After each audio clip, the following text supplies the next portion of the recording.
Suspendido ang operasyon ng 13 units ng Ceres bus liner na biyaheng Iloilo-Antique.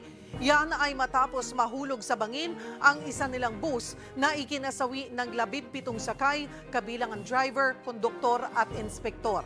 Para sa update, magbabalita live mula sa Antique, si Elaine Fulgencio.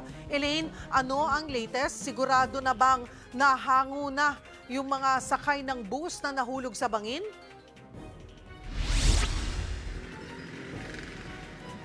Yes, Cheryl, tiniyak nga ng Antique Provincial Government na nakita na nila yung lugar kung saan nangyari nga yung crash site at tiniyak nila na wala nang ibang nandoon at kahapon tinigil na nga nila yung search and rescue operation sa lugar at nadala na yung mga pasaherong naipit sa bus, sa ospital, habang yung iba naman ay nasa funerary na sa mga oras na ito, Cheryl. Musta ang mga naulila? May tulong na bang naipaabot sa kanila? Yes, Cheryl. Actually, kagabi bumisita tayo sa isang ospital kung saan dinala yung ibang pasahero na naipit nga doon sa bus na nahulog sa bangin. At ayon sa kaanak ng nakausap natin, nagpaabot na raw ng tulong ang Ceres bus liner sa kanila at nangakong magbibigay ng medical assistance, even yung burial assistance ay sasagutin na rin ng bus liner. And also, nagnangako na rin ng tulong pinansyal ang provincial government ng Antique, financial assistance para nga doon sa mga kaanak ng biktima, maging yung mga kaanak ng nasawing pasahero. Cheryl. Nakausap mo na rin ba yung mga survivors at kumusta ang lagay nila?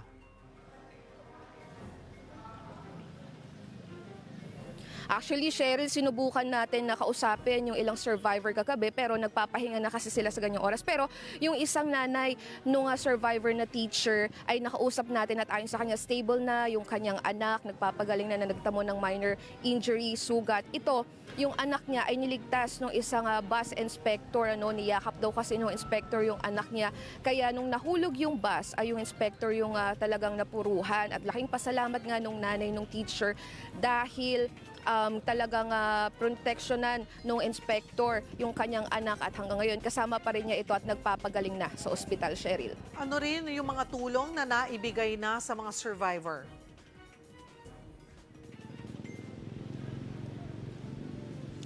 Cheryl, ongoing yung pagbibigay ng financial assistance dito sa mga survivor, kabilang na dyan yung medical expenses, sa hospital, sasagutin lahat yan ng bus liner. Nangako na rin ng tulong yung LGU at nagbigay na rin ng cash assistance dito sa mga nakaligtas sa aksidente, Cheryl.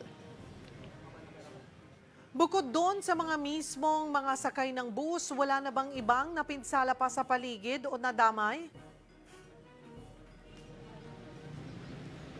Kanina binisita natin yung crash site at so far wala namang nadamay kasi may mga bahay din malapit doon sa pinangyarihan ng aksidente. And so far wala namang ibang damage bukod doon sa concrete barrier nga na binangga ng bus. So talagang nasira yung concrete barrier na nilagay doon at nagkalat yung mga gamit ng bus, mga upuan, yung mga gamit ng mga pasahero, nagkalat doon sa crash site. And kanina nakausap din natin yung residente sa lugar at ikwento nga nila na talagang accident-prone area yung lugar at hindi ito yung unang beses na may nahulog doong bus. Noong last 2019, may bus na rin daw na nahulog dyan at Ceres din yan, kung saan may mga nasawi rin.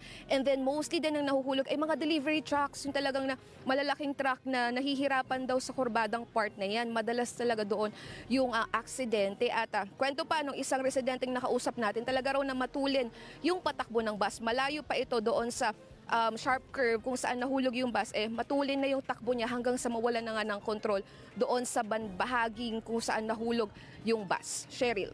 At para lang din sa kaalaman ng lahat, Elaine, ano ba yung itsura nung kalsadang dinaanan ng bus? Kasi accident-prone area daw ito, di ba? Yes, Cheryl, kanina napansin talaga natin na talagang sharp curve yan, kurbada talaga yan, and pababa yung daan. So kung galing ka doon sa taas at mabilis na yung patakbo mo, talagang mahihirapan ka ng kontrolin yung sasakyan. Kasi mahihirapan kang ikabig kasi sobrang curve nga yung part na yon. So ang tendency talaga dyan is mawawalan ng control yung driver. So either ang tinitignan nga dito ng PNP is either human error ito or mechanical failure. Kasi possibility na tinitignan, pwedeng nawalan ng control yung driver kasi nga sobrang tulin, pwede rin nawalan ng preno, kaya hindi niya na naiwas doon sa bangin. And syempre, yung paulit-ulit na paalala ng otoridad sa mga biyahero, sa mga driver na laging i-check yung sasakyan and dapat nakakondisyon yan bago bumiyahe, lalo na kung hindi kabisado yung lugar, dapat magdahan-dahan and laging tandaan yung blow bagets.